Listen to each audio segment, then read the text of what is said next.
in the Seattle area, there's a crazy amount of Teslas. And then I think online in general, there's a crazy amount of positive search results. So I think that that's good too. Tesla's still doing really well there. I feel like Mach-E and Bolt kind of going away here in January is going to have overall a positive effect on demand for Teslas. So I think people that want an EV are going to end up with a Tesla. So I'm happy about that. Would you elaborate on positive search results, please? Yeah, sure. So people can look this up. They can see, they can go on Google Analytics and just type in given word or brands or things like that, and you can see what what people are searching for, and if it's gone up or gone down. And so I'm still seeing positivity there. So overall, I don't see like the brand getting hurt. I don't see any. I also kind of frequent the forums, and I'm not seeing negativity there in regards to past issues like service stuff or waiting at superchargers or, really anything. So I'm happy about that. If there's time at some point, I drove a Highland yesterday, and I've got feedback on it. Please share. Yeah.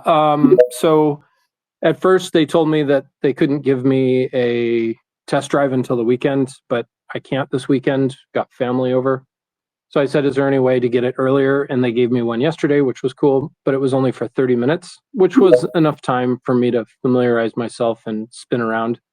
Got on the highway up to speed, over 70 miles an hour. I could tell that the handling is much more agile, which is really nice. You can feel, even though it's not performance, you can still feel the road really well underneath the vehicle, and the suspension is damped really nicely. So the harsh tones of the road don't come through, and the kind of low vibrations of the road are extremely muted. So that's nice. The door closure is really cool. The ambient lights are cool. I took it into a underground parking garage, and it's really neat. And I really like that. You can see inside the car really well, which is nice. The screen is faster than my 2021 3. So that is very much improved. The Ryzen processor is running efficiently. And the back screen is extremely respondent. So that's nice. Both of the screens actually look nicer than the 2021 as well. It seems like the color depth seems more vibrant. So that's kind of my video take on that. I wasn't able to play any video. I didn't have enough time. The frunk obviously is the same, but it closes a little bit nicer. There's a different latch mechanism. The frunk powered is a little bit nicer. It seems to close softer, which is nice. I like the buttons on the steering wheel. The actual click of the buttons is nice. It took me a little while to get used to using the turn signal on the steering wheel, and autopilot was not calibrated yet, so I wasn't able to do that. But the cameras look much nicer. The higher resolution and slightly wider field of view was nice, so I appreciated that. Overall, like, navigation seemed faster too, so it resolved a couple inputs quicker. Not materially quicker, but it was still nice that it's very spunky. So I appreciated that. And overall, like, the visibility seems better from the driver's perspective. I feel like, and right afterwards I got into my X, so I wasn't able to immediately compare, but it seems like the driver's position is more aggressive. In other words, I feel like I can see better around the front of the vehicle, maybe like up to 150 degrees. And so that's nice. I was able to put the steering wheel low so I could see everything. and I could still have room on my lap. So it's like the steering wheel wasn't like right in my lap. So that's nice because I like to have a very clear view of the road. It felt a little cleaner in that respect, which I appreciated. The seats are nice because they're cooled now, so I really appreciate that. That's one of the other reasons why I would say my top reasons are the quieter. And I did decibel readings. So at highway speeds like 70, 75 miles an hour, the current three, even with touring tires, is about 90 decibels. And the new three, this Highland, is about 80. So it's materially different.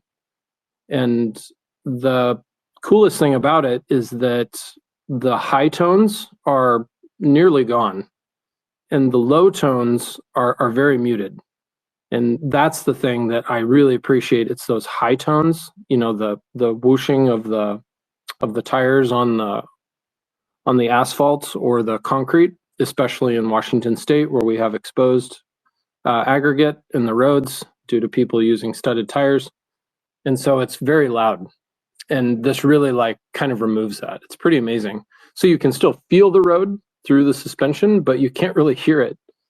So that's really nice. Of course, if you open up the windows, you can hear it clearly. And so I was having fun just kind of opening and closing it and feeling kind of like the thunk of the window as it closed.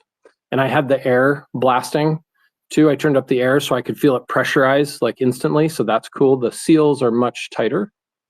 So that was nice. Anyway, that's kind of like my biggest thing, reason for looking at the Highland. And then the next one is that I really like the idea of the upgraded autopilot computer and cameras and sensors, all the sensors. So that's good. And then kind of thirdly is the ambient light. I really like that light bar. It makes it feel very modern. And those are kind of my takes. And then I talked to the sales guy afterwards. Believe it or not, he's 19, 2 months in at Tesla, and he knew everything. So that was great, except the fact that if you lease one, can you transfer FSD? And the answer was yes, they told me. The only problem is when the lease ends. There is no option to purchase the vehicle. So I'm a little worried. So I'm going to get back to them today and find out what the answer on that is, because they didn't have an answer for that. I'm really worried that the answer is you lose FSD if there isn't an option to transfer it, and that's kind of a non-starter. Thank you, Wes. Omar, how are you? Hey, good morning. I'm feeling great. It's sunny today after raining for a really long time, and I went for a couple of FSD Beta 12 rides. They were all zero intervention, so I'm pretty happy. What do you think about the sentiment around the stock these days? I feel that it's the worst that it's ever been, even worse than 2019. It is the worst that it's ever been, and the company isn't doing the worst it's ever done, but people are really losing their minds.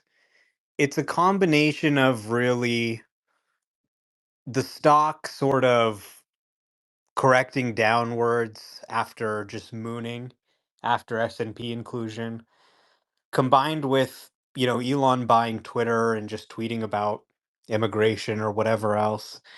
Like a lot of these early supporters, they were Democrats.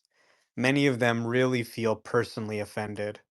So not only are they offended by what he's saying, they feel that they're losing money because of him and what he did, and they've lost confidence in him, and everything's just horrible, right? So that's kind of just where sentiment is. So Wes tells me that the search results for Tesla are very positive, but the stock sentiment feels they're negative. How do you reconcile between those two? I mean, I think the business is really doing phenomenally if you just sort of look at things objectively. If you're sort of looking at the stock price, then oh my god, yeah, the stock price used to be higher. But that's what stupid people do, right? Smart people look at the business and not the stock price. So, I mean, it's kind of unavoidable when you have something like that. Sentiment's going to be negative. I think with everything else going on, they see other stocks doing well. They say, okay, clearly this is management's fault. But then you just look at the sales numbers. I mean, we got the full year numbers for 2023. Best-selling electric vehicle in the world, Model Y. Second best-selling electric vehicle in the world, Model 3. These are their first two mass market products. Now they're bringing out a truck. They're bringing up a compact crossover. They hit two home runs. And honestly, I think the Cybertruck's another one. Wes just talked about the new Model 3. There's a new Model Y coming. They've got a really good lineup of products this year. Like, really good. Like, even I was surprised trying the new Model 3 and the Cybertruck. Like, wow, these are really solid. These are really quiet. This is the next generation of Tesla products. And things kind of stayed still a little bit during the pandemic because of the chip shortage and because of the supply chain crisis. We saw really slow ramps of new vehicles, like, for example, the new Model S and X. And we saw them just making less changes just because of the complexity and the fact that they had to, recertify suppliers and rewrite software just to keep selling the existing cars, right? But now we're out of that and we're moving back into them launching new products. And I think people are going to be really excited as these get out there. They're just starting to get out there now. I think people are really going to love it. So, I mean, I think sentiment will improve when the stock starts going up. And it'll probably move pretty fast when it does, I think. There's also FSD 12. I think that's probably the biggest sort of new product introduction of all. And yeah, I think overall things are going pretty good. I'm not worried about the company going bankrupt, obviously. They've got a pretty huge cash position at 29 billion. They're going to add to that cash position this year. I see them eventually starting to return capital to shareholders maybe in the next few years potentially. Um, Overall, I think things are going pretty good. Could things be better? Sure. Could people be more informed about EVs? Know that you can get a Tesla for this price? Sure. There's a lot of things that could be done better. But overall, reality doesn't quite match the negative sentiment in my view. Machine, what do you think about the disconnect between reality and the sentiment? I'm not exactly sure what Wes was looking at. So I sort of challenge the notion necessarily that the data supports positive sentiment on searching for Tesla. I'm not saying it's negative either, but I was just looking at Google Trends and search for Tesla Model Y and Tesla Model 3 has pretty flatlined over the last year. You could even argue, if I'm looking at the signal here, if I was trying to smooth it, that there's a slight decrease in search in the last year. Now, I'm not saying it's bad. I'm just saying it's not going up. You would think it would go up. You would ideally hope it to scale with production. So that's okay. And we know that demand has suffered Right. these cars. Like that's it, that there's lots of empirical data on that. And as much as people want to, we've all excused reasons What like empirical data is there? uh, it's called massive price cuts, Omar. Massive price cuts over and above any adjustment that would be due to interest rates, and over and above any adjustments due to volume increases, because the volume actually hasn't increased that much over the past year. And we've known this because even in these spaces we discussed a year ago how we thought these 5-10% price cuts would lead to a much larger total addressable market, and it hasn't played out. And I don't even blame necessarily Tesla for that. I've said this many times about how you see similar patterns with all electric vehicle makers and their models. So there's something about electric vehicle demand in general there. But I would I say, mean, sales of electric vehicles are going up every year. I would attribute the price reductions less to a change in demand and consumer sentiment and more to just a change in the market, right? We're talking about a period where literally nobody could produce cars. and returning to a more normal environment. So, but anyways, I'm not saying it's positive or negative. I'm just saying I don't think. I think Tesla, the company, is executing well, and I think long term, if you're just a fan of the company, there's no problems. You're worried it's a highly successful company. The problem comes at when people, and ignore the share price, right? I mean, because people, yeah, the sentiment goes around. Oh, if share price is up, people are happy. If share price is down, people are sad. And I agree with Omar. That's silly. And what you should be doing is looking at the expectations of the company making money, because that's what's going to lead to changes in share price over the long term. And simply put, the company is making less money now than it was expected to even 12 months ago. And so in the short term, it's the sentiment is reasonably a bit low by the fact that the company's not going to make as much money as people expected in the next year. And people are sad. Meanwhile, you have all these other companies like NVIDIA, Meta. They're all making record profits, massive growth in profits, and their share prices go up, which makes sense. And for Tesla, they're just not in that situation right now. And the question becomes, when will that change? And what valuation is reasonable for a company at that point that finally gets their earnings back on track? I think I agree with a lot of what Machine just said, but I want to push back a little bit on the vehicle unit growth point you made. Let's just keep in mind the 2023 vehicle market saw quite a significant global growth. EVs expanded quite significantly too, but the problem is this growth hides a lot of underlying issues amongst the automakers. I can see it in the numbers. They're all pumping out a huge number of new models. I'm talking about EVs, but also other models. All these new models, they steal a few sales from Tesla. Overall, this has an effect. You can barely see it because most of these models sell so few numbers, but on a global scale, they steal some sales from Tesla. And this is slowing the growth. And it's not like nobody else is cutting prices. Tesla basically kicked it off, and the other had to follow suit. So when I look at the numbers, I see a brutal price war globally being fought right now. And the fact that Tesla still manages to grow at all is quite amazing to me, given that fact. And when you look at the most recent numbers that came out, you can see it very, very clearly in the numbers. Companies have to invest a shitload of money in retooling their factories, etc., to keep pumping out these new models, because new models simply sell better than old models. And this is why all of these companies, they report negative free cash flow. And this trend has been going on for the last 4 quarters. So this is like, when you look at the global numbers, it's crazy what's going on right now. And this is an important context, because when you consider what's going on and how Tesla performs, it's actually phenomenal how strong they are doing.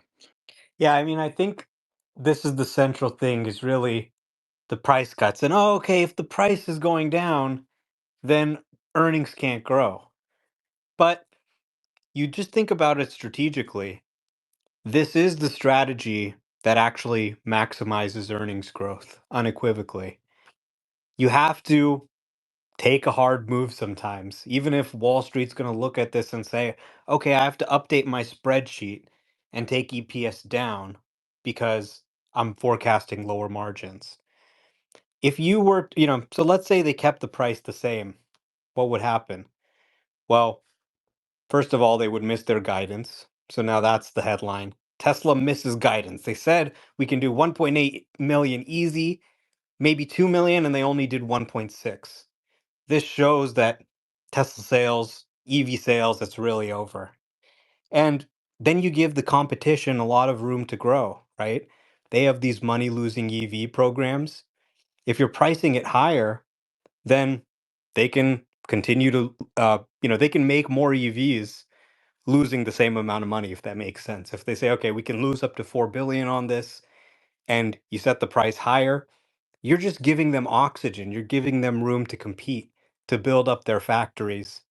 When you compete aggressively, And let's be clear, they're still making more profit than any other EV maker in the world. I mean, look at their, earnings compared to everybody else. Ford reported an EBIT margin on their EV business of negative 98 yesterday. And people are crying about Tesla's margins, which are actually positive, right? So this is really a move that is going to accelerate the demise of ICE. And that's really the key thing. It's not what the margin is today or tomorrow that's going to determine what the future cash flows of the company are in aggregate.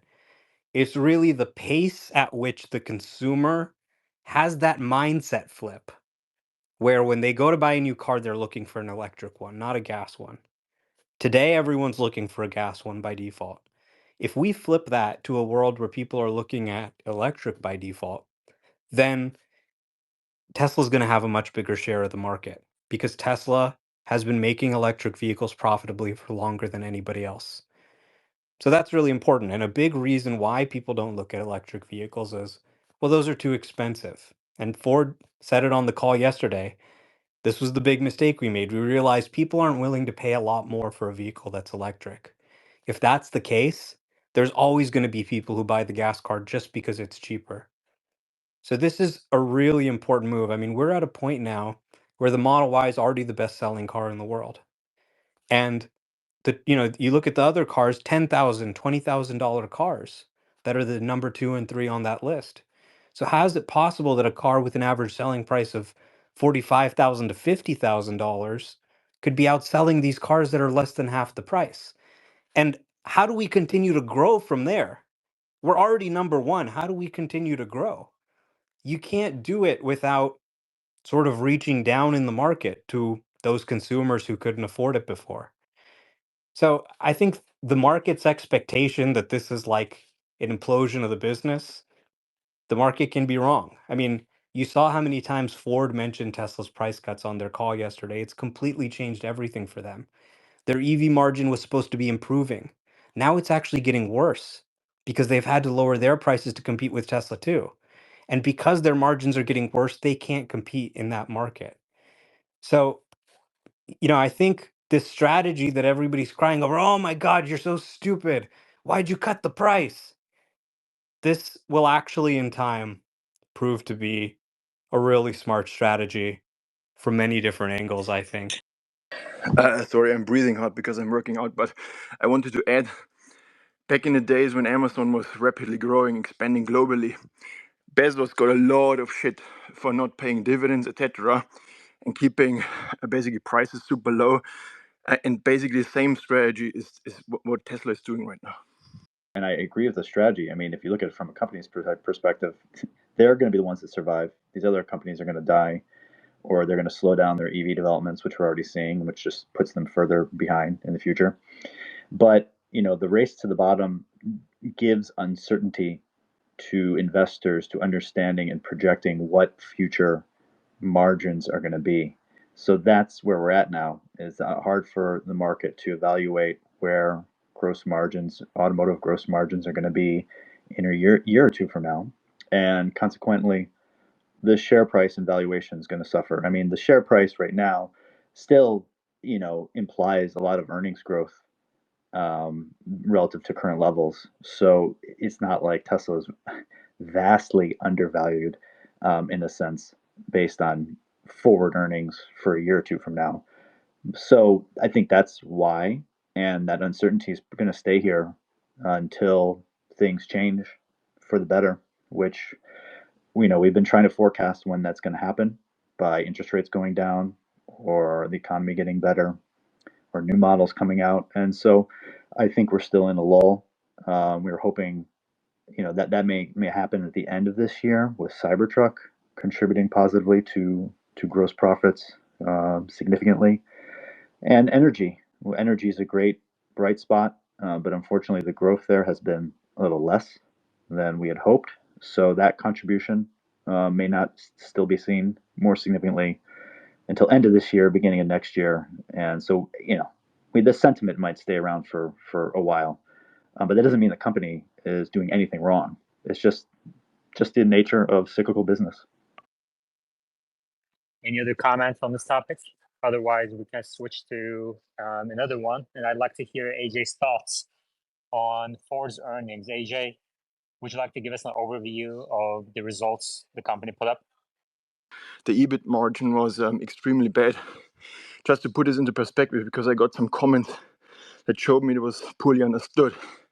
So when Ford earned $1 in revenue from BEV sales, it cost them $1.98 to provide that $1 of revenue to make that happen.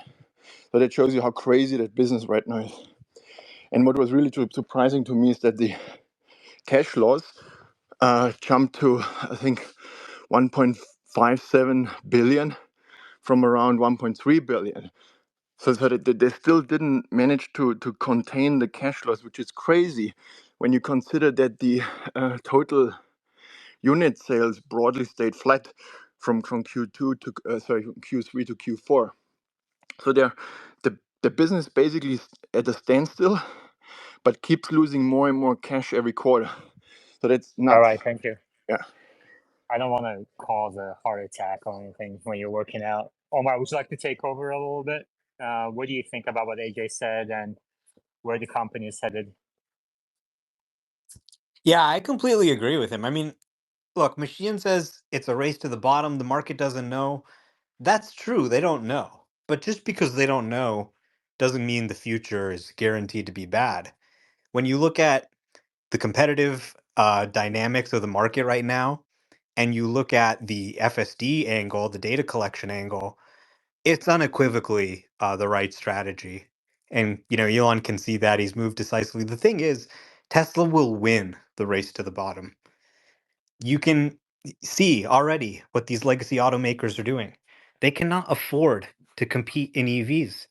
They are no match for Tesla and their 33% gross margins. Tesla said, okay, whatever.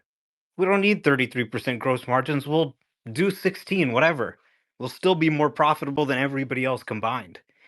And Ford is losing more money on the EV than you're paying for it, right?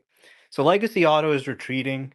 Even the Chinese automakers, I mean, they've really been scaling a lot, starting to export into Europe and China. Things aren't as great as they seem there either. There's a lot of trouble in the domestic market and a lot of a gap in really taking those products and scaling them to meet the needs and standards of the Western market. So I think Tesla's going to do very well in the EV market. Right now in the US, they're selling more than everyone else combined. I think for the global market, they're maybe 20% or something like that. And I think they have a lot of room to grow. Machine, do you agree with all of that? I do. My only issue would be just on the how they price FSD subscriptions. That would be the only thing I think maybe they could eke out some more revenue in the short term. And I think now they've moved on from blatant price cuts always to doing some other maneuvers to get some people to still pay the average, reasonable selling price, and then give some people better APR rates or some incentives. That's all fine. So I think overall, there's not many complaints that you can have. So you don't think we're going to see more price cuts? Yeah. Don't interrupt me. That's extremely rude. I hesitate just because, of course, that we've talked about yesterday about the used car prices still going down. But it seems like they're taking other avenues. So I don't know for sure, but I don't think they'd be massive. They're just gonna be some small amounts. We saw the Model 3 obviously go in the other direction for the long range, but that may just be because there's limited production right now. You would think with Model Y, right, with the point of sale, this was the whole talk of 2024 point of sale rebate coming into effect. Now it's priced that way on their website. You would think that, that would be enough boon to stave off any more considerable price cuts. So I'm going to go with no more than like $1,000 cuts. AJ, do you expect more price cuts? Oh, sorry, I forgot you were at the gym. Omar, Yeah, do you expect more? I do think we're getting to the end of it. They made some comments on the earnings call to this effect. They're kind of going up against COGS a little bit, right? Like they can't cut this thing 20%. So a lot of people talk about residual values and stuff like that. If you're buying a Model Y today for $40,000, you don't have to worry about them cutting the price, $8,000 or so. That, they can't obviously go below their COGS. They want to be profitable on the vehicle. So certainly we're going to see I think, amount of the price cuts slowing. They have done a few recently, but they seem to be really targeted at making sure that the consumer qualifies for incentives. So, like a $3,000 price cut to make sure that they can get a $5,000 incentive or something like that. So, the consumer is really getting $8,000 of affordability for $3,000 or whatever. But I think we're not really going to see a repeat of 2023. I think the lack of guidance allows them to sort of slow down a little bit on that. And I think the new vehicles that they have, the new Model 3, the Cybertruck, and the new Model Y, once it's unveiled and starts shipping, are going to give them some pricing power that they didn't have. You can already see with the new Model 3, there's less incentives. They don't qualify for the what do you call it? The referral program. They don't qualify for FSD transfer and things like that. So basically, they're giving less actually, they're not giving any inventory discounts on the Model 3. And you can kind of see what the impact of that is. The Cybertruck obviously is a $100,000 vehicle. They have a lot of pricing power there. They could say, hey, it's $80,000, and $80,000 is going to seem like an amazing deal to somebody because they've developed a price anchor of $100,000. So overall, I see it stabilizing. I see not giving guidance as sort of giving them the flexibility to manage more to stability than growth. Because this doesn't need to be a crazy growth year, okay? We can squeeze, you know, 20% out of the Model 3 and Y. That's great. These are already the two best-selling models in the world. If you can sell a little bit more, that's great. That's not the long-term growth driver. It's really going to be the next gen platform. So I expect it to be a much more stable year and not really a repeat of 2023, but we'll see what happens. I expect COGS to come down quite a bit in Q1. Not as much as in Q3, but still some reduction that would open up opportunity to further slightly reduce prices. And what's interesting now is that you have some kind of convexity in the demand curve. So that the lower you go in prices, every incremental $1,000 less actually opens up disproportionately more demand. For example, if I'm just making up numbers, at let's say average selling price 40K, you have 2 million units. At $1,000 less, you have 2.1, but at $2,000 less, you have 2.4 million units. So there's convexity in the curve, and so this could be interesting in terms of demand this year. Yeah, the TAM has expanded like 3x. And we've talked about like the delayed elasticity combined with these new models and everything else, combined with interest rates coming down. It could be very positive potentially. Hey, thanks for having me up, Yaman. Hey, two quick questions. One is I was real excited to trade in the Model S because I'm getting a Cybertruck and to get the FSD transfer and the supercharger transfer, blah, blah, blah. And then I looked and the $7,500 tax credit wasn't available for the Model S. Or it didn't seem like it was. So this is kind of pointed towards Sawyer or anybody else. Is that true that the Model S doesn't qualify for the 7,500? And if so, why? And then I've got a quick follow up. Yeah, that's correct. The Inflation Reduction Act law says that sedans can only qualify for the tax credit if they're less than $55,000. So the Model S is too expensive for that. Bizarrely, the limit for SUVs is $80,000. So the base Model X does qualify. And of course, all the Model Y models qualify as well for the point of sale credit. They'll give you 7,500 right off the top. We just took advantage of it for a Model Y, and it's a pretty smooth experience. You just don't see that 7,500 ever. They just take it right off the bill. Cool. Thanks, Omar. And then second question is, this is to the other Wes. Hey, Wes, did you say a moment ago that the Mach-E and the Bolt are being discontinued? Did I hear that right? The Mach-E is still being built. The Bolt isn't. They discontinued that. They stopped building it. The EUV as well. And the Mach-E is just having less production. They don't qualify for the 7500, so they're just building a lot less. Got it. Okay. Thanks, guys. Ford EV sales were actually down 10% year over year, which I found kind of interesting. Hey, Wessex, I know that you're advertising experts. What do you think about Tesla's strategy on that front? I wish they'd go faster. Look, I'm a fan, huge fan, but long story short is, I think Tesla's lack of participation in the narrative is really costing us, and we need to get in there with aggressively. And if that means overpaying temporarily rather than underpaying temporarily, I'm fine with that. Meaning, as we're sampling what works, what doesn't, I think we need to really go quickly to figure out what levers we can pull, so we can kind of get out in front. And lastly, on that, basically this hybrid narrative has taken over, and as we've watched on the sidelines, we've allowed that to happen with the administration giving the $7,500 tax credit to hybrids, and our competitors pretending like there isn't a lot of demand for EVs.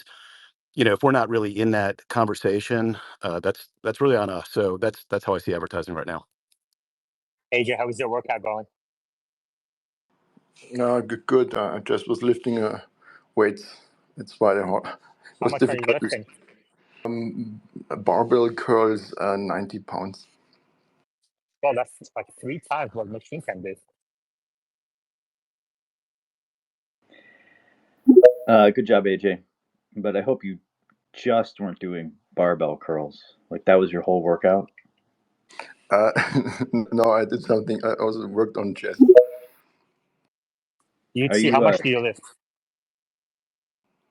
So I use barbells for the chest, and I used incline bench, and it was on each hand a 35 kilogram, so that would be roughly 80 pounds, I think.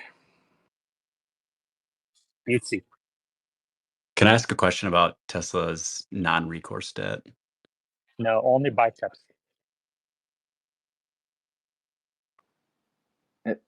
We don't try to interrupt the conversation, Stephen. We're talking about curls. Okay, maybe the only curling you know is that stupid Canadian sport, but AJ's gotten the drift of he's Austrian, probably Arnold Schwarzenegger, the best import from Austria into the U.S. Massive use of steroids, AJ. I hope you're not doing that. But I would suggest avoiding the bro style workouts where you focus on one muscle group a day. This is very inefficient. This is like a Ford EV building method versus a Tesla EV method that I advise. Full body workouts. Thank you. You'd see. What's your question on non-recourse debt? So when Tesla, like in their earnings release, they break down vehicle and energy product financing that's non-recourse. Like, what is that? Is that just debt that's backed by like the financing and leasing of vehicles, or what is that? That's my understanding, Yeah. AJ. Non-recourse debt just means there's collateral attached to the loan.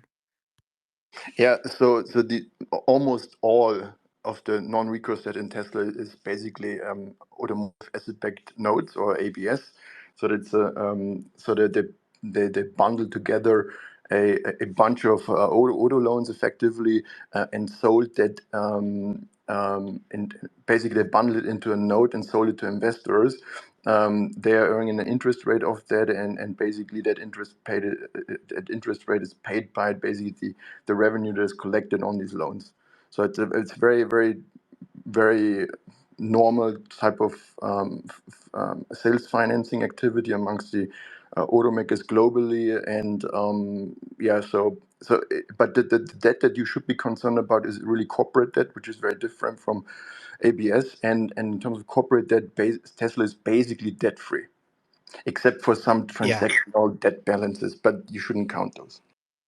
Yeah, I mean, there's some stuff related to the financing of their vehicle, but it's relatively small compared to other automakers. I mean, most of their vehicles aren't financed by them. So with the non-recourse debt, they can seize the collateral, but they can't, seek out any further compensation from the owner, even if the collateral doesn't cover the full amount of the loan. That's basically the limit of what they can do. They can seize the collateral, and that's about it. So that's what the non-recourse part means. You'd see. So would it be fair to say they had like roughly $4.6 billion of non-recourse debt last quarter? Would it be fair to say if every customer that had any sort of financing outstanding with Tesla paid it off, that would basically show a $0 amount there because there would be no more debt because it's basically the vehicle loans? AJ? Um, in theory, it would work out roughly like that, but it's unrealistic scenario, frankly. And but bigger picture is basically what Omar already said. There is no recourse. So if something goes really bad, Tesla is off the hook. That's part of the reason why companies do that, to reduce their effective leverage, because that debt is not part of the leverage. And but the only downside of this is that you share some of the economics with the investors in the ABS. So that's why it's not something you should indulge in too much. But Tesla has, frankly, just a tiny amount of that, and they're basically just dabbling in that type of security, frankly. Yeah, it's kind of crazy. And, I mean, something that's backed by the vehicle that's just related to vehicle financing. It's kind of crazy I was looking at Ford's earnings yesterday, and they've got $7.9 billion in cash net of debt. And I think about like $30 billion of liquidity or something like that. And Tesla's got $29 billion, and I think about, like an almost nothing, like $44 million of debt or something like that. So when you think about the financial position of these companies and investing in EVs, the narrative used to be that, oh my God, these legacy automakers are so big and they have such a profitable ICE business that how's Tesla going to compete with them putting billions and billions of dollars? And now the situation is almost reversed where Tesla's in a much more stable financial condition. Meanwhile, the legacy automakers, to bring these products to market, have had to invest billions of dollars in ways that have actually made their margins and business contract a lot and produce much less earnings than they did in the past. And Tesla's actually more profitable than them when you look at the margins on their vehicles by far. Steven, you'd see. Um, And then Jesus loves. So last follow-up question on this. If let's say Tesla doubled the amount of vehicle and energy product financing, that line item, would their cash position in the quarter go up then if they went from like 4.6 to let's say 9, like let's say it went way up next quarter, it went to 9 billion, would the amount of cash and cash equivalents they have on the balance sheet also then increase or no? That would go up because you're selling. Yes, so you would have a cash effect. Um, And yeah, and this is also part of the reason why we saw the increase in free cash flow in Tesla. A lot of the 2.1 billion was operational, but there was also a 600 or 700 million ABS at the end of December. And a lot of people have said, hey, why not just offer like 0% financing or like 1% financing or whatever and just kind of take a hit on it, but work that deal out for consumers? Maybe that could solve the interest rate question. So they have sort of dabbled in this a little bit. Actually, my Cybertruck loan is coming from Tesla. It said lenders Tesla. But I I think you look at other businesses, they've got these huge captive finance arms that finance really a much more material part of their sales volume. Yaman and Omar, I'm against advertising. Super Bowl ad, yes or no? I would love to see a Super Bowl ad, honestly. I think it would make a splash. Everybody would be talking about it. And, maybe some of these people who are losing sleep at night over Tesla only putting ads on YouTube and Facebook and X will, be able to sleep soundly. They'll be able to play that Super Bowl ad and let it lull them to sleep. I personally would pay $100 just to see Ross Gerber's face. You know, you saw that graphic Tesla had last year where they said all these EV Super Bowl ads that actually drove traffic up to our site. Well, by that logic, imagine what a Tesla ad could do. And, you know, what does it cost? Like $1 million, $2 million, $5 million? That's like nothing. Why not? Omar, what do you think about the rumor that Tesla is going to lay people off?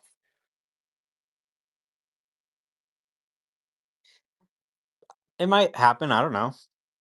It could, you know, it's conceivable. A lot of people are laying people off right now. Yeah, and I think when companies announce layoffs these days, their stock goes up for some reason. I guess more efficient Well, it operations. obviously saves money. Your operational expenses fall.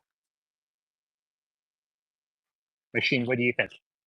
Based on my recent conversations with people working for his companies, I think that's something he's fond of, making high, impossible demands and then laying off people.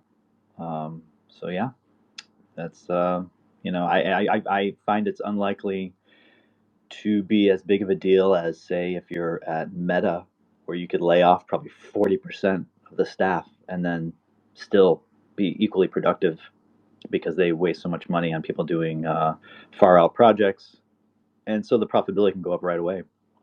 Tesla, I don't see that. I don't think they have a lot of excess fat. So if they're laying off people, like, I'm sure they'll do it as efficiently as possible, but there's only so much they could lay off, I imagine, without it actually slowing down something. Maybe not production, but maybe R&D, future development of products. So I don't expect them to have any massive layoffs. We don't know whether this is really, and how big the potential number is. But let's say they announced 5,000. It seems like maybe a big number, but that would mean it's less than 5% of the global workforce. So less than 1 in 20 people. That doesn't sound too crazy to me, frankly. I think Yeah, I mean, I I don't was think we need to joking. sort of preempt this before it happens or anything. I don't think it's a sure thing at all. So, you know, I wouldn't want to like make any Tesla employees in the audience or anything think they're about to get laid off. So you're welcome. What's new today? Few new things. We got word from the plant manager at Giga Berlin that they're ready to restart production. The supply chains are intact and ready to go. So that's good. We They'll got a start. Cybertruck in Europe. Yep, we got that too. I've been getting a lot of DMs from people like saying they're getting VINs and picking up their trucks and getting photos. It seems like it's ramping up pretty well. It is happening every day for sure. No VIN for me yet, but I'm seeing people get delivery for sure. Actually, production is not ramping up, according to Troy. It's steady. So I don't know. Do I trust Troy, who's probably autistic and highly detailed, or social media influencers, 25-year-olds, I'm just saying, I'm seeing Sawyer people and get Omar? delivery every day. I drove one, you Yeah, know, so congratulations. deliveries are happening. I didn't say production's ramping, but people are taking delivery. Well, thank you. Yeah, we came in this space to realize people are taking delivery. Yes, we know that. I saw one on the road Well, yesterday. before they weren't taking delivery. So that's pretty new. I wasn't seeing anyone take delivery last month. I didn't drive one last month, but I drove one now. You suck. We require people to be nice to each other in this space, Machine. I'm trying my best. If they're not ramping up, it's probably because they're focusing on getting the economy car going. He said you can do that. He said he was doing that in the earnings call. We're focusing on the 25,000 car. Well, that's a ways off. They're still designing the production line for that. Yeah, both are happening in parallel. They have no bearing on each other. But it's a battery constraint issue. And those 4680s are still very new. We don't even know if they'll use 4680s. They might like use LFP batteries that are built in the US from some new factory. I forget which automaker is building one in the US right now, but We don't really know what they'll end up doing. I assume they would do 4680s, but they could certainly just do LFP based ones built in the US if they have enough supply. Yeah, I mean, they said in the earnings deck it's going to take a little bit longer to ramp this one than other products because of the complexity or whatever. So you could say, okay, maybe they mean the batteries, whatever. They're kind of just warning us, right? They got to ramp cell supply 10x or figure out some other battery supplier or something. But we're seeing people drive around in Cybertrucks, which we've waited for years. People we know actually have them. That I consider to be a huge step forward, and it's actually an amazing product. Arguably, quite arguably the best Tesla ever. So we'll see how they ramp. We'll watch the production and deliveries. Yeah, it'll be interesting to see if they continue to roll it into S and X or break it out. But yeah, I think by the end of this year, there'll probably be a lot more deliveries happening than now. It's just a question of how many more.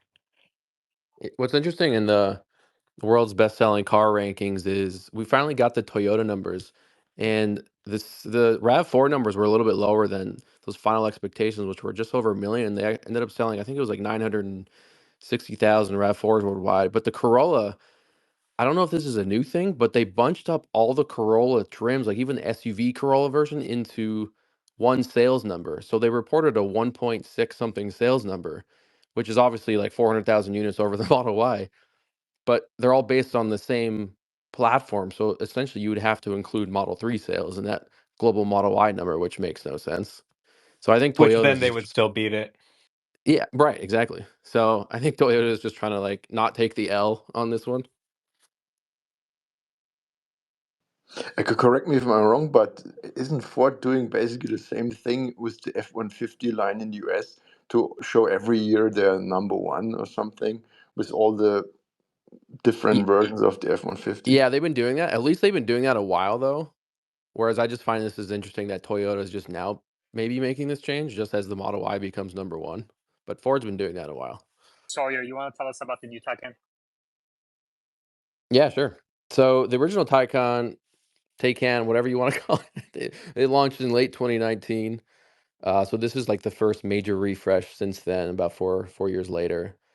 Uh, the starting price of $101,000, which I think the last one was like in the 80s. Top trim is about $214,000, 0 to 60 in 2.3, which makes that the fastest production Porsche ever. 320 kilowatt charging speed. That's a 50 kilowatt improvement. 105 kilowatt battery, and I think the old one had a 93 kilowatt battery. Charging speed 0 to 80% in 18 minutes. That's pretty good. They say the battery runs cooler even at these faster speeds. They have revised thermal management, next gen heat pump, more powerful batteries, new styling, and it has a maximum recuperation capacity while slowing down from high speeds. That's increased by more than 30% from 290 to up to 400 kilowatts. And then delivery start in summer of this year. This sounds, I think it has like 100 more miles of range too, if I'm not mistaken. So this seems like a much better value than the old one, because the old one had like horrible range and the efficiency wasn't as good, but this one seems to have improved on all that. Is there a published EPA yet, or is it just the EU? Not yet. I mean, they're giving their like European numbers of it was like 550 kilometers, which I think they said it would be like 360 miles in the US. But that's, I think, just a Porsche estimate, not an EPA. But I expect it to be over 300. Yeah. And it doesn't seem like, and maybe I'm missing something, that there's an objectively better measurement than the Plaid S. Is that correct, or have you seen something that would tell you otherwise? Measurement in terms of what? Objective measurements like acceleration, overall range, efficiency of charging, It could be. cargo space. The charging curve is certainly better, it looks like, than the Model S. Yeah. It sustains 300 kilowatts for like up to like I think 65%. Then even up to 75%, I think it sustains like 250. So it's pretty impressive. I don't know if that'll damage the battery long term if there's degradation issues, but it sounds like they have pretty good thermal management in this one where that I don't think will be a problem. But I'm not an I mean, expert. they've had 350 kilowatts since the first Taycan, which is more than Teslas can do. Teslas are 250 kilowatts. I think the Cybertruck is 350 kilowatts and 800 volt. The Taycan's also 800 volt. But the thing about the charging curve that people say is, I'll take and Porsche is also moving to NACS. But I'll take a vehicle that has, the supercharging network above a Electrify America charging station that's 350 kilowatt. Because first of all, not all their stations even are 350 kilowatt, and the ones that are, they're sometimes broken, whatever. They're not really reliable. Overall, I think you're probably going to have a much better road trip experience in a Tesla, even though the Taycan hardware is actually better in terms of supporting 350 kilowatts and having a better charging curve there. The infrastructure also needs to be there to support it as well. And just to be clear, it's only half the algorithm. The other half is the efficiency. So it's miles of range per hour charging is the efficiency included. Because it doesn't matter if you can charge that much that fast if you have a low efficiency while you're driving. So that's why I'm interested to know the EPA figure as well, because then we'd know the full algorithm. Yeah. And I mean, I'm Omar's willing to totally give right that one with to them and just kind of, say, okay, let's give them a round of applause on this. The fastest Porsche is the electric one. Okay, so this really shows where the future of the industry is going, especially as the supply chain evolves to the point where anyone can make an EV profitably, with fairly easily, just based on the supply chain. So, I mean, they're not really that competitive with Tesla. Obviously, Tesla's a much higher volume automaker now. It's a very different thing. I think if anyone's buying a Porsche because they love Porsche, it should be an electric one. And it's going to be hard to convince those diehard Porsche drivers to give up their 911 and switch to a Taycan. But it's good to see that they're making some moves to do it. Faster acceleration, a better driving feel. They are going to switch some Porsche fans over with this, I think. And, it's kind of, I guess, maybe it'd be competitive maybe with the Model S Plaid, but they're also very different vehicles. So, I think it's great that they're refreshing the Taycan, but Legacy Auto really needs to do faster refreshes than once every 4 years. That may have made sense in the ICE world, but in the world of EVs, it's going to need to be maybe half that. Just in terms of sales, it's interesting in Germany. The Porsche sells a shocking number of these Taycans. They sell about 5-6 times more Taycans than Tesla sells Model S, even though the Taycan is a whole lot more expensive. So that was a bit surprising to me. I have driven the Taycan. Interior is typically Porsche, of course, but it in terms of power, it has much less performance. I also had other people drive it and compare it with the Plaid. They all agreed it feels lacking a lot of power compared to the Plaid. And also when you go all out on the Autobahn, I'm talking about the old one, of course, not the new one. But I'm talking about it because I can't explain this so much higher sales. But when I talk to people, a lot of people just say the Plaid looks boring to them. I think that is a big issue because people who buy these types of cars that are so expensive, they want a good looking vehicle, and the Plaid is just not that flashy. I think there's a big problem. If you look at or compare the premium interiors and the quality of them of the Model S and the Taycan, they're not really in the same ballpark. I think Tesla does at this stage probably need to premium up the S and the X because the new Model 3 is so good now. It really is. Marquez, I think, nailed it, and that it really is just like a mini Model S, and it has a lot of the upscale features that were just exclusive to the S and X, but now have trickled down to the less expensive version. So I feel like the S and X should probably gain some more features that the new refresh 3 and eventually the Y won't have. I mean, I don't think it's really that important to differentiate it from the 3 and the Y, but I just bought a Model S instead of buying a Taycan, and I've driven a Taycan too. I went to one of their events. I drove the Taycan Cross Turismo, and the interior, yeah, they've got nice materials, whatever. It's a Porsche, but it feels cramped. The screen is tiny and crappy. You know, Tesla honestly doesn't get enough credit for the Model S and X. They're super comfortable, super nice. All the features they have in there, the screen in the rear. They're obviously very different products, but yeah, I think for me, I would never really consider a Taycan.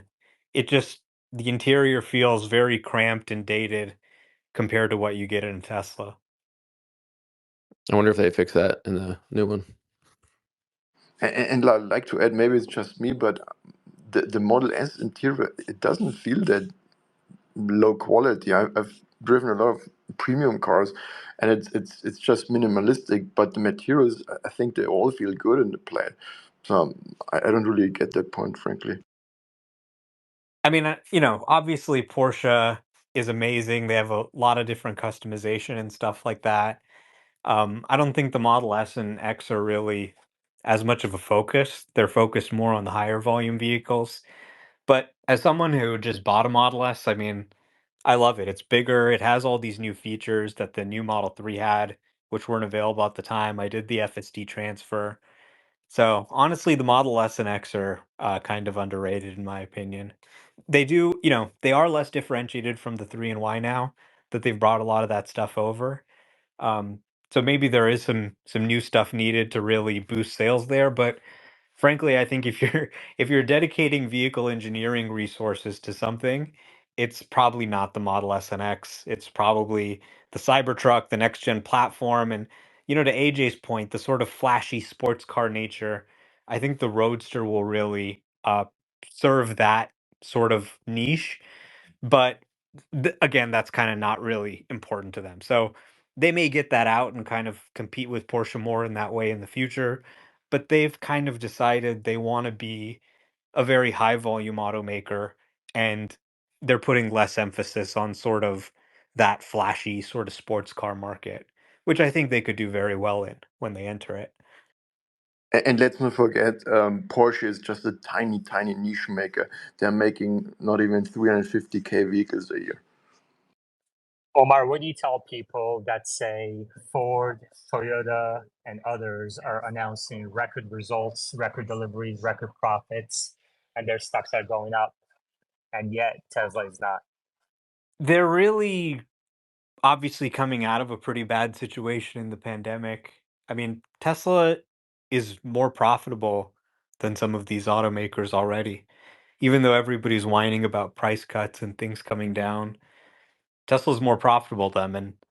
And I mean, that's not really the standard that we should hold ourselves to. A lot of these automakers are doing well because they're cutting back and scaling back their EV investments, right? And people have kind of seen the sentiment shift on EVs. They're saying, EVs are never going to happen. There's too many problems. This might serve them well in the short term, cutting back their investments in EVs. And okay, we're losing less money. It looks good in the short term.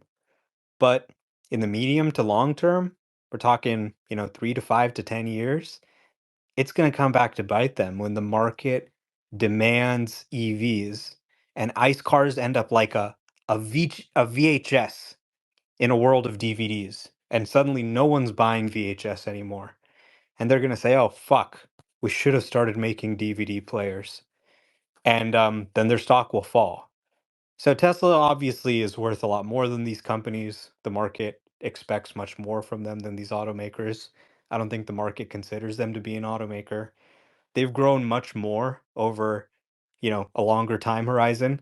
You can kind of cherry pick a period, after Tesla ran up a lot and say they've been underperforming, but that kind of just strikes me as cherry picking. Obviously, you look at the performance of Tesla over the last 5 years or so and the performance of these automakers, it's no comparison at all.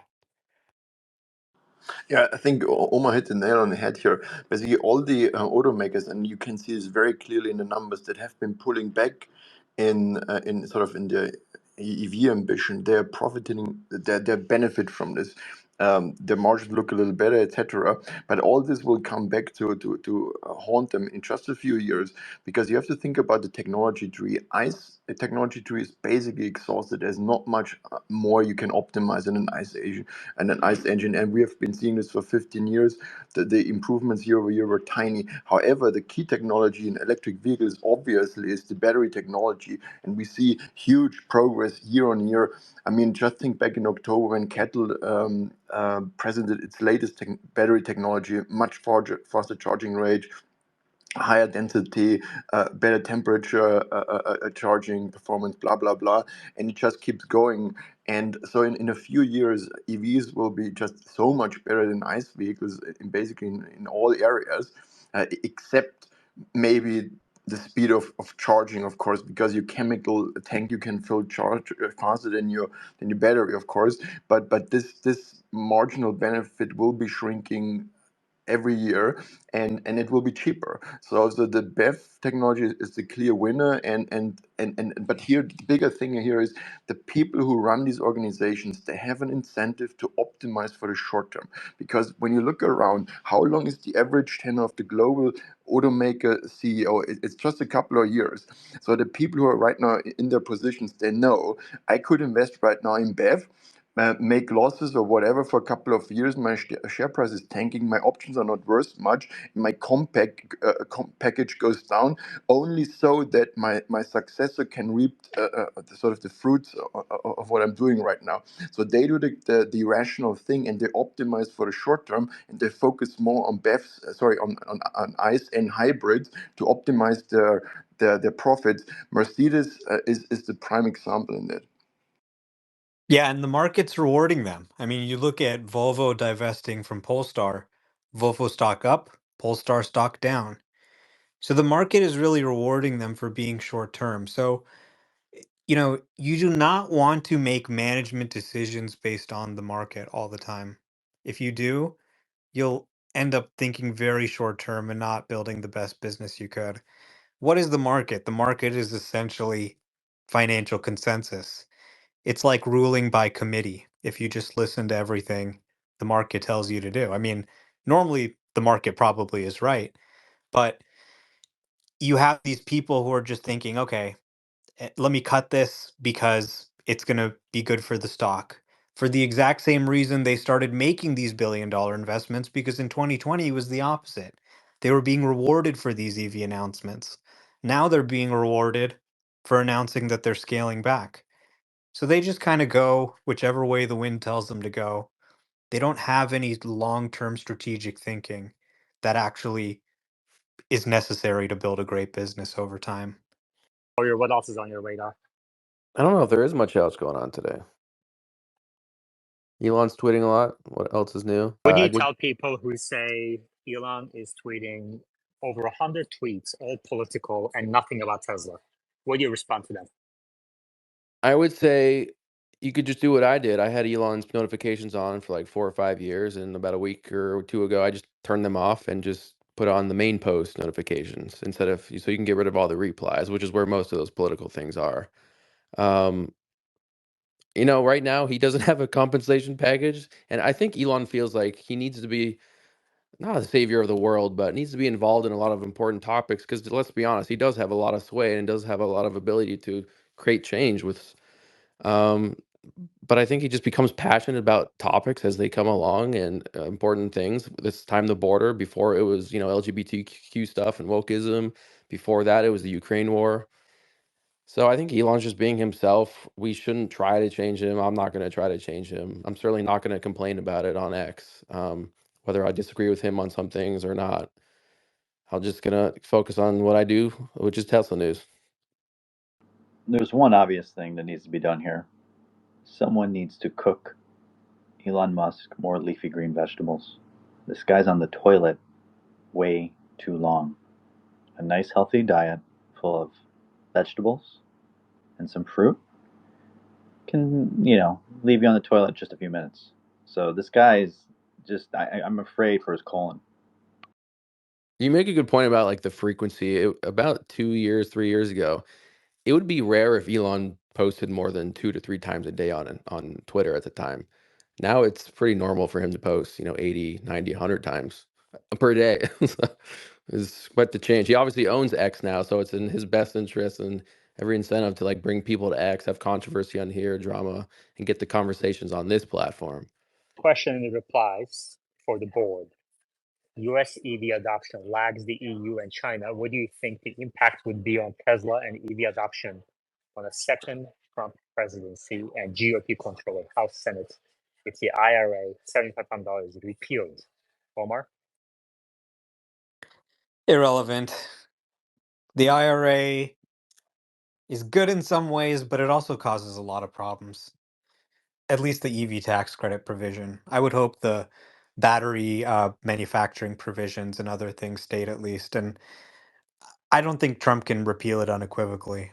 You'd have to have Congress pass it, and many of these congressmen, especially the Republican congressmen, are where these factories are located. So I don't think the outcome of the election really matters all that much to the long-term pace of EV adoption. Maybe it could move growth, a single-digit percentage up or down one way, but it's immaterial to the long-term trajectory, in my view. I agree on the long term, but isn't the short term fun to speculate on too? And the IRA, the credits for production credits for the 4680 and the 2170s, reducing COGS, it's a big deal, in the short term if they rescind the bill and all that. So you'd have to account for that. But what I'd be most interested in is the game theory dynamics of if Trump is elected, do people start fearing that the EV credits are going to be pulled away, and then they start pulling forward demand, much like 2018 Q3 and Q4, where all of a sudden Tesla would have to start raising prices because people are afraid in 2025 that Trump's going to rescind this bill or something, even if it's not possible, like Omar said, or it would take a lot much longer, that this could actually boost demand in the second half of this year. That there are actually kind of some precedents in some other markets. And for example, in Germany, in December 2022, a significant incentive reduction was due. So December was the last month, and what we saw, November saw an unusual kind of rise and a quite a significant spike then in December, and then of course the drop off in January. So there is definitely a demand pull forward effect when you have incentives ending. But what you're talking about is actually a much more significant incentive change than the one that I just mentioned. So that would suggest that there should be even bigger demand pull forward effect. But from the data in Germany, at least, you would only see for at most 3 months a pull forward effect. I mean, we had this experience in 2018 in the U.S. when the tax credit was $7,500, and then because Tesla reached the $200,000 car limit, it went down to in stages to $3,750 for 2 more quarters, and then I believe half of that for 2 more quarters. So it wasn't even a discrete jump from 7,500 to zero, which is in theory what would happen. But even in that case, I believe definitely Q4. I do believe that Q3 was also a bit higher than what would have been expected. But that all led up, obviously, to the beginning of 2019 demand sort of crush temporarily that led to all the FUD about no one wanting to buy Tesla EVs anymore.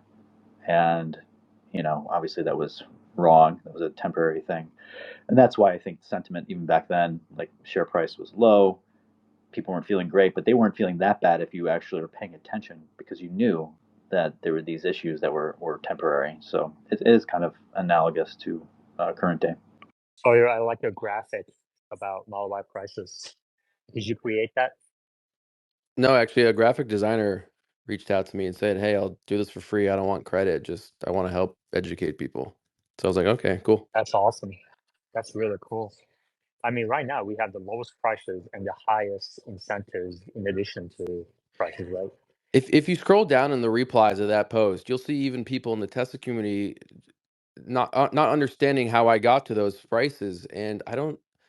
If the Tesla community is having a hard time, like normal people must be having a hard time understanding how cheap Teslas are, because you have to go to Tesla's inventory, and then a lot of people probably don't know that their state might or might not have EV incentives, and of course, only about 45% of Americans know that the federal EV tax credit even exists.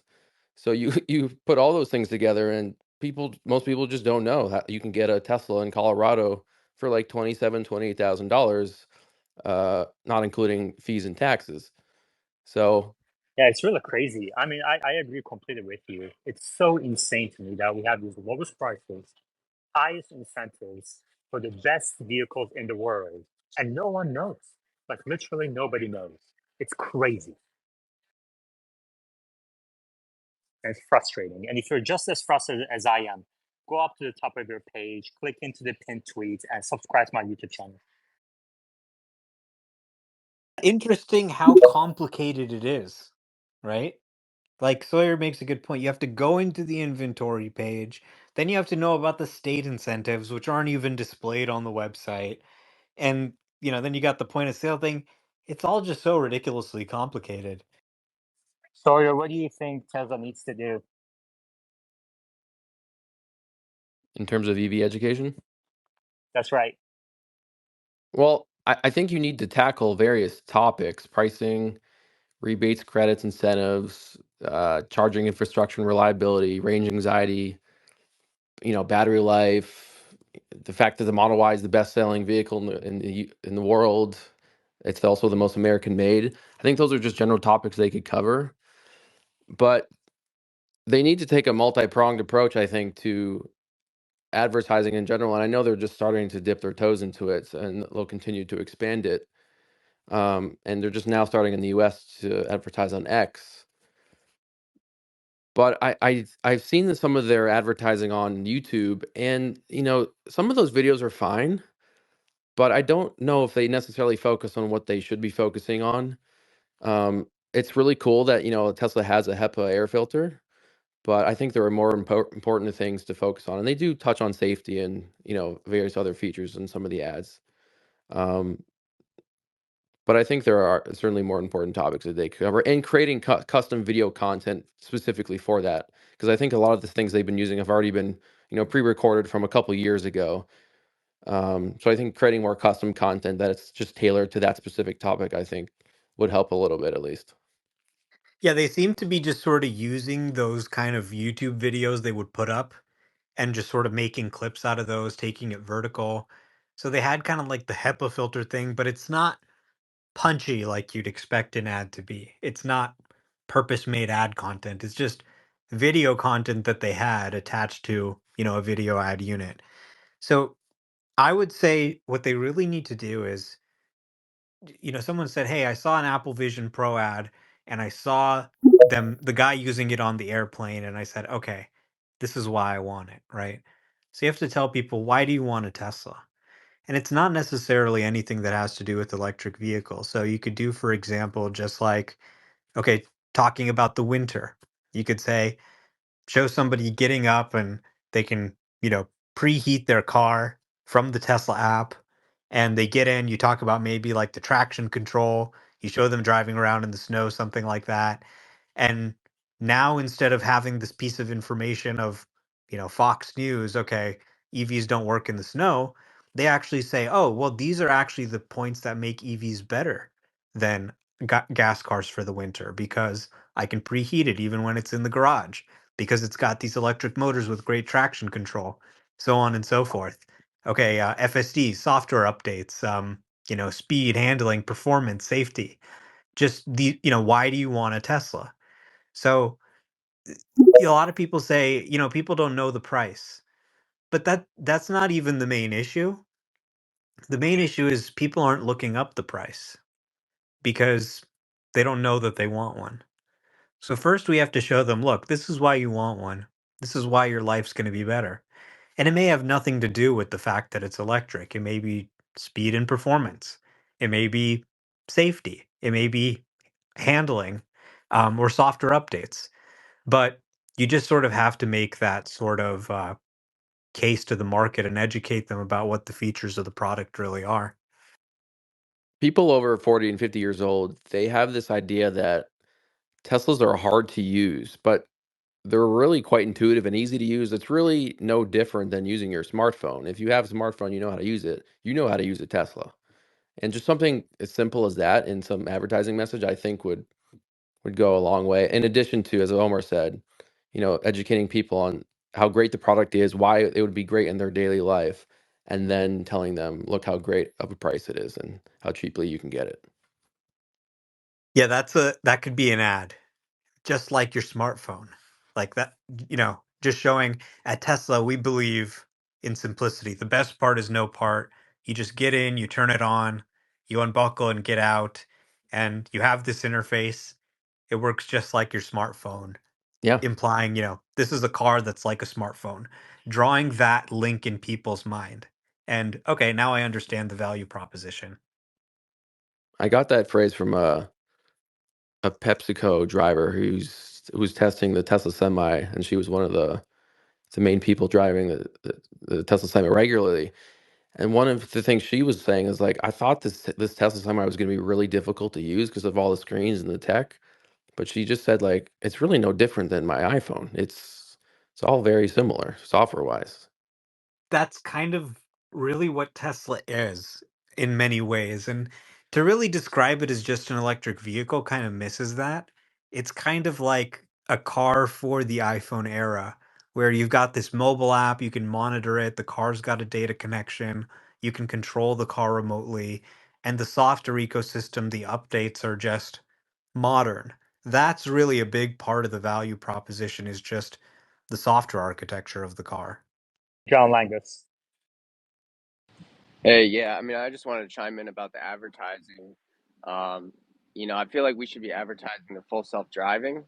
I mean, what if there was an ad where you had a mom driving, a Model Y, and then she bends down to the back seat for the crying baby, and she picks up the pacifier, and then, the car just stops, and she, doesn't get into a car wreck, and, ads like that really strike emotions in people.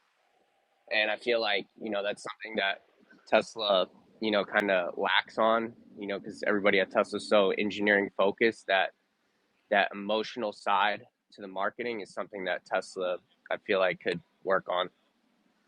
You're right that Tesla does have a lot of great active and passive safety features that I feel like a lot of people aren't aware of. Okay, And here's an one, idea for an ad, because yeah, they've go ahead. shown this in some of the tech talks. You have, okay, you show a scenario of somebody, they miss something that's happening, they see a person walking, they miss a person walking into the road, whatever, and the car just stops. You use actors for the first shot and make it all, nice looking. Then you go and you show actual camera footage from the fleet. And you say, these are actual examples of crashes being presented by Tesla's active safety features. And it starts with one and it zooms out and you see a grid of, thousands of them. And they say, hundreds of crashes or thousands of crashes every day are prevented due to, Tesla active safety features, standard on every Tesla. Another thing I thought about was celebrities. So I don't know if you guys know about the Matthew McConaughey with the Lincoln cars and how successful that whole campaign was. But I just had this idea of Kevin How Hart. successful was it? Did anyone buy a Lincoln? Does anyone in here have a Yeah, Lincoln? no, the Lincoln, their sales were going through the roof when they first started that. I think back in like 2014. I was reading about it years ago. But no, so real quick, imagine a Kevin Hart and The Rock, and The Rock is in a Tesla, and Kevin Hart's in like an ICE vehicle, and Kevin Hart's like at the pump, and he's like spraying gasoline everywhere, and then you just have The Rock just riding by in like a Model X or something, and he's just laughing, and everything's fine and dandy, and you just show different little features where, Kevin Hart's dealing with doing an oil change or something, and The Rock's just hopping in his car, and he's using the parking feature where it just pulls up to him and picks him up. I think stuff like that would be funny. And then lastly, the end of every single car ad always ends with them showing like cheapest entry level monthly price for like whatever vehicle. And there's a reason why car companies do that, is because people don't know the price of vehicles. And it's only when they see an ad that says, "Oh, the Jeep Compass, it's only $359 a month for the lease or whatever." It's only when they see that that they end up going to Jeep, and then they get sold on a $500 a month, car payment or whatever it is. But it's showing the consumer at the end of the advertisement, they always show that monthly price in really big letters on the screen right at the end of every single car ad. It always ends that way. So it's something that Tesla needs to work on. Yeah, it's a good point about the price. I think celebrities are maybe a little bit tacky personally, but I'm sure they can sort of make the right decisions about what that content looks like. I think the products of them in and of themselves are interesting enough, and there's enough to cover that I think would be a compelling in an advertisement without the need for celebrities. It might be a better solution for Tesla is to focus on making it cheaper first, and then maybe producing something for the mass market first, and that's where you need to put the effort. And then once you release that, Tesla does not need marketing. I'm sure like everybody has heard of Tesla at this point. Anybody. I don't know. I could be wrong about this, but it's Tesla became like the Apple without even advertising. I So, mean, so most people I'm still sure. haven't really heard of them. Like sometimes I'll pick up random people in my Ubers, or like I'll do Uber sometimes, pick up random people, and like 99% it's the same conversation. They say I've never been in a Tesla before. So although they've Right. become very well known, I mean, there is still a lot of people who don't have that experience yet, especially in the eastern part of the country. And I think first of all, I don't think they are at peak production. I think they could have easily produced over 2 million cars if they had wanted to last year.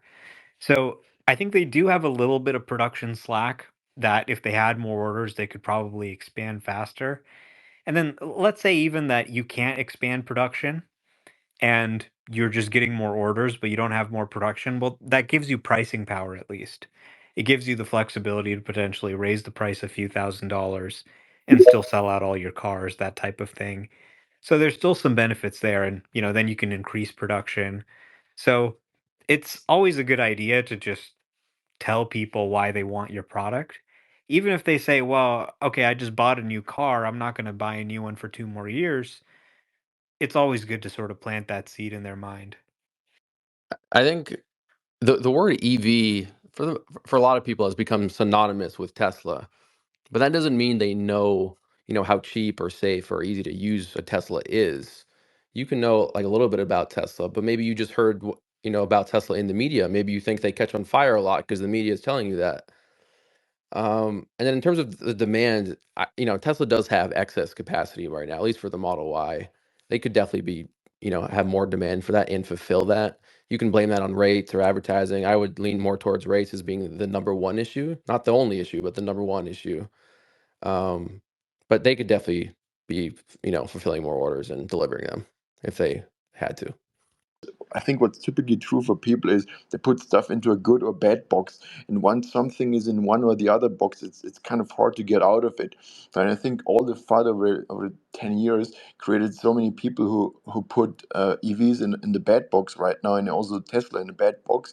So it's kind of hard to now get them out of that box, and it will take a lot of effort, and that is, I think, part of what we are seeing. I think there has been a multi-year long effort on the part of the media to paint Teslas as unsafe, not reliable, cheaply made, et cetera, et cetera. And it has been a very effective campaign. You go out in the streets and you ask people what they think of Teslas. Oh, or don't they catch on fire a lot? Or aren't they unsafe? Or doesn't FSD crash a lot? These just are all things that aren't true. But the media has convinced quite a few people that they are. And another thing is that the media's hatred for Elon obviously spills over into negative articles for Tesla, unfortunately. Exactly. So I think conceptually, how you could think about it is, okay, how many billions in marketing dollars would you have to spend to get this kind of negative marketing campaign against EVs and Tesla? Tim, go ahead. Yeah, I was just gonna say there was an earlier speaker who talked about who is the advertising directed to. And I think if you're directing advertising to 50, 60-year-olds, you can use the traditional commercials that Legacy Auto uses. But I think Elon and Tesla know that the next generation, like millennials and the generation after that, they understand and are going to be able to work with the challenges related to, switching to EV more than, some of the boomers who do have disposable income but may choose another car. So we got to think about the generations coming up. They see the Cybertruck, they see all these cars. They're going to gravitate towards Tesla with or without commercials. I think the problem with the generation will be they can barely afford rent, let alone an $800 car payment. So the direction to get the prices down for that upcoming generation of young professionals, that's really going to be the key thing, because the economic situation is way different than it was in the past for older individuals who are buying cars. Yeah, that's a really great point. The younger, more tech savvy buyers are more ready to change. They have less decades of habits they've formed around ICE that are harder to break and are going to frustrate them. And when you have younger people buy something, it kind of trickles up to older people too. That perception for a technology product that, oh, this is what all the young, hip, forward thinking people are using. And they show their parents, they show their family, oh, okay, let me get one of these too. So that's probably been one of the core reasons why they've really focused on affordability rather than maybe, showing TV ads to boomers and trying to continue to sell them at a higher price. I think Elon is actually really a marketing genius, and it's kind of underappreciated. People forget nobody wanted an electric vehicle. They completely changed the perception from these slow, ugly things to these sexy, fast, desirable products, right? And they made it the best selling car in the world without a lot of the traditional advertising you see, using a lot of unconventional tactics. So I do think he and the Tesla management get discounted a little bit. Maybe now, growth is slowing a little bit. We're entering a new phase. People are thinking, okay, we need some new thinking here, and there may be some truth to that. But they have really pretty an incredible track record with marketing over the long term. Reminder to please go up to the top of your screens and subscribe to the channel. Once I get to 1,000 subscribers, we can have live streams on YouTube while this goes on X. Chapters are back. The recordings of these spaces are being posted on YouTube as well. The biggest problem I think right now Tesla gonna face is the charging in its big cities, especially like New York City, for example. So yeah. Yeah, one of my I guess my cousin's husband just moved out of a condo because there was no EV charging. So I think more and more apartments and condos, they're going to put EV charging there to attract buyers. They're going to attract more of the affluent buyers, and the market will kind of push things in the right direction. So, I mean, more chargers are going up every day for sure. I don't think they could go up fast enough, but hopefully some of that federal funding will help. We're starting to see grants go out this year. Add that we all know that Apple, they are the best at advertising. It would be such a simple solution just to maybe rate a couple of their advertising executives and bring them over to Tesla and see what kind of campaign they can do. That would solve a lot of the problems about education and some of the stuff about EV that just the general public are not aware of. One difference there, though, is that Apple usually their marketing is for cheaper consumer products, in the $1,000 range, where a Tesla is upwards of $40,000. They might be able to take a similar approach in terms of marketing but I'd be interested to see if Apple would not come to that conclusion. Hey, Yaman. Hey, Sawyer. Hey, Omar. So I think one of the best advertisements we can do is getting a ton of superchargers up. I tried to work on getting my mom to buy a Tesla when she was here. I did not succeed. She's just really concerned about the charging thing. I tried to go over it with her, but just having more of them up, I think, would bring comfort to people, even though you can get by with what we have right now. Omar, would you like to give us an update on V12 in Los Angeles? All zero intervention drives today.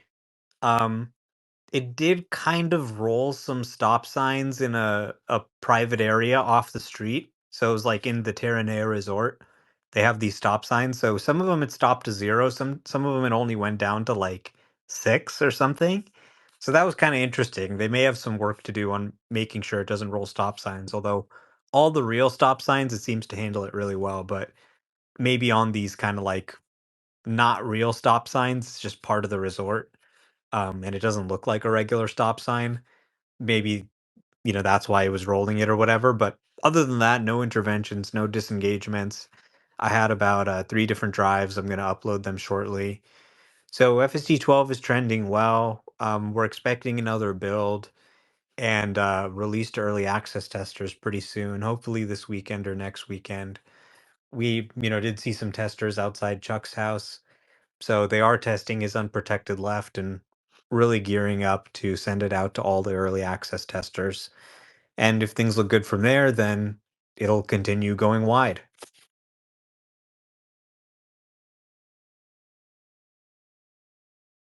Do you expect the beta label to be removed this year?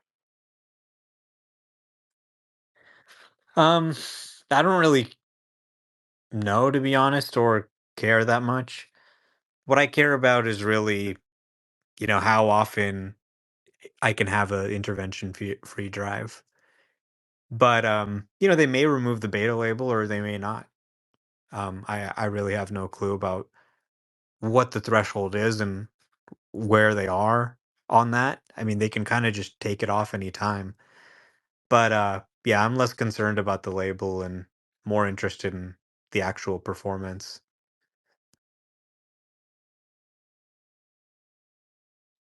Are you seeing an increase in time between nags? No. I'm seeing more frequent nags because of being in LA driving at higher speeds, but they said that they had turned the nags up to 11 because this is an early build and they would be scaling that back later when they called me on the phone. If you could direct the AI team to work on one issue for you, what would you have them work on next?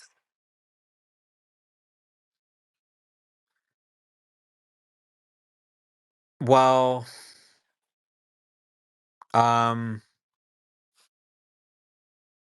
fixing that one truck speed limit sign issue that's bothering me in this area, where it sometimes reads the truck speed limit sign, although the version 12 handles it a lot better. The speed limit detector picked it up as 25 for the truck speed limit, but then FSD drove to like 38. So it didn't slow down all the way to 25. It still tried to go a somewhat reasonable speed, which was kind of nice. You don't have that harsh braking. So, I honestly wouldn't really tell them anything. Like, clearly, they're doing way better than anything I could think of. And this approach is really sort of yielding broad-based improvements on a number of categories just by continuing to train it on a larger and larger data set. So, I mean, I have no notes for them. Clearly, they're much smarter than me in terms of what they're putting out here. So, I just can't wait for everyone to try it. Like, I think it's going to be so fun on X. Just giving AI driver his first ride, he was like, "Oh my god." And giving my dad his first ride, he was like, "Oh my god, I can't believe some of these moves it's making." And everyone, I think, is probably going to have that reaction too. I mean, I don't want to overhype it and then people get mad at me and they're like, "Ah, I still had a takeover." Like, you probably still will have some takeovers, at least at first, but it's going to be a noticeable improvement right away, and your wife is going to be happy. They're not going to get as mad at you for running it. It's less harsh, less uncomfortable. It's you know, it's good enough to really be called a 1.0, really.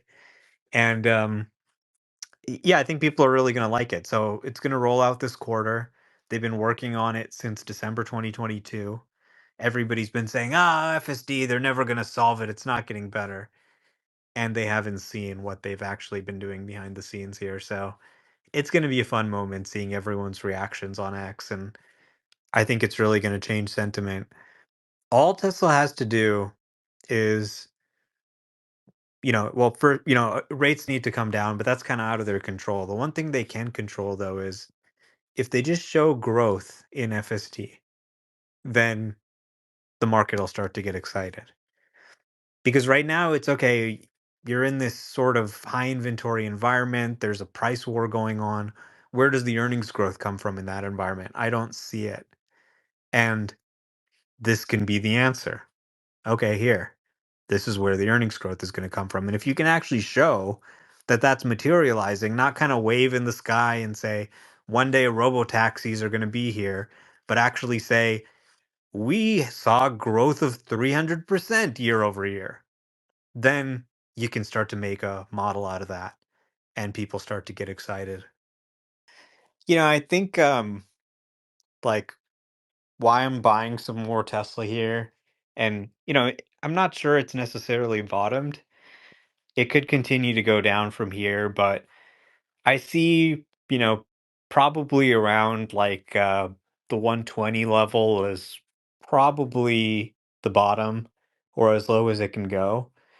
Around that level, they start to be valued at 20 times trailing earnings when you really look at the growth trajectory of this company that's made some of the best-selling electric vehicle products in the world. And it's a little bit silly for them to be valued at that level, right? I think everybody, especially if you look at the AI side, optimists, there's way more growth in the company's future. So in terms of sort of the risk reward, I say, okay, maybe, and it kind of feels like it's bottoming a little bit, but who knows? Maybe in a worst case scenario, it goes down from, I don't know, 180 to 120 or something like that. But it starts to just look extremely cheap there. And then on the other hand, I kind of remember what happened in December 22 when it bottomed around like 113 or 106 or something. And I bought a large number of shares kind of right at the bottom there. I think it was like 112 or something like that. And then over 2023, the shares went up like 100% or so. So people who actually bought shares at that price did very well. And if you bought shares at any other point, you probably didn't do so well. But if you timed it right, you were lucky and sort of found that moment, then you did very well. So I'm thinking there's a chance, right? There's a chance it could go down further, but there's also a chance it could double or more quite easily, I think. And I think really you have these new products, you have rates coming down in the back half of this year. Everything we've seen with rates going up will play out in reverse.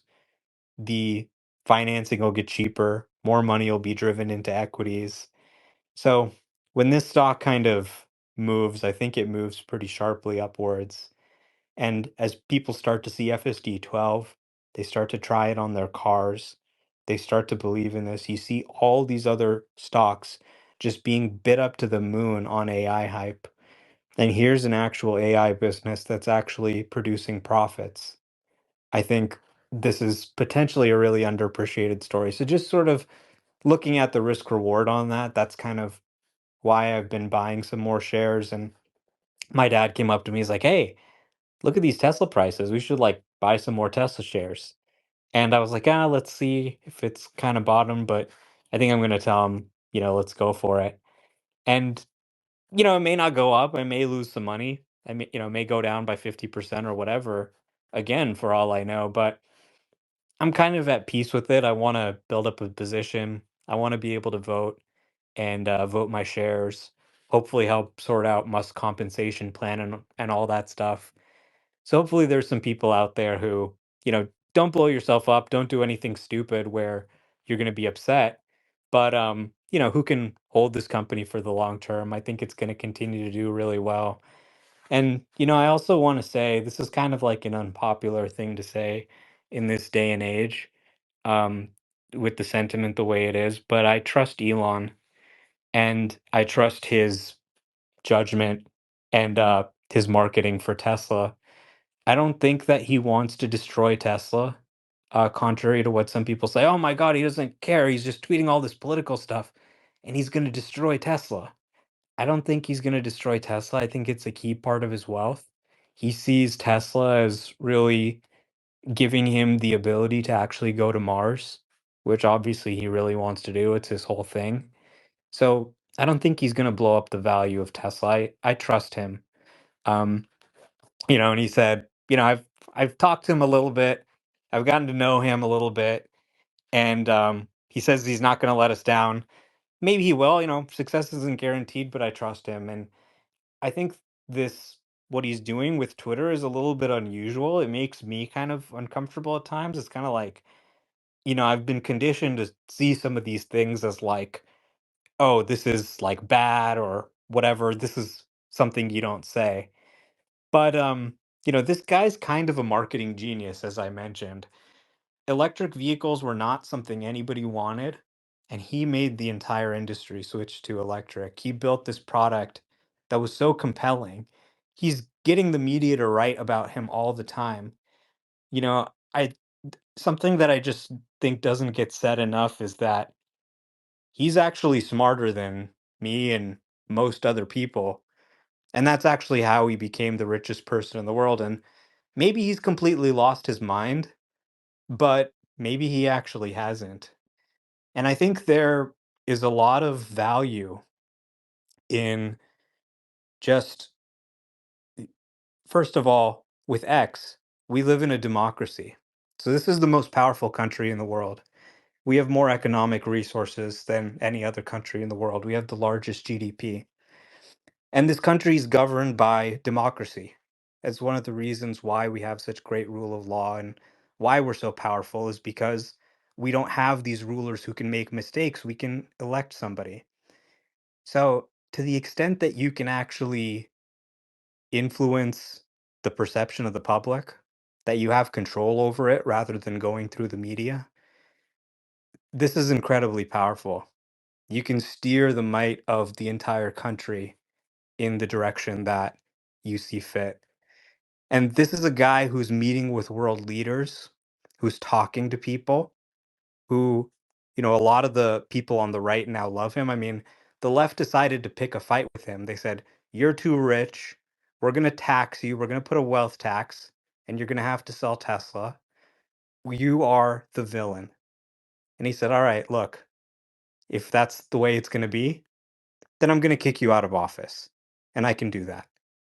And if he does that, you know, and you may say, "Oh, I hate him because I hate the Republicans and I like Democrats." But if he can do that, we're not going to have this problem anymore of people trying to mess with him, of people trying to mess with Tesla, slow down robo taxis, anything like that. This is potentially incredibly important. And when you look at Republicans versus Democrats, it's very striking when you look at polling. Democrats are buying EVs, Republicans are not buying EVs.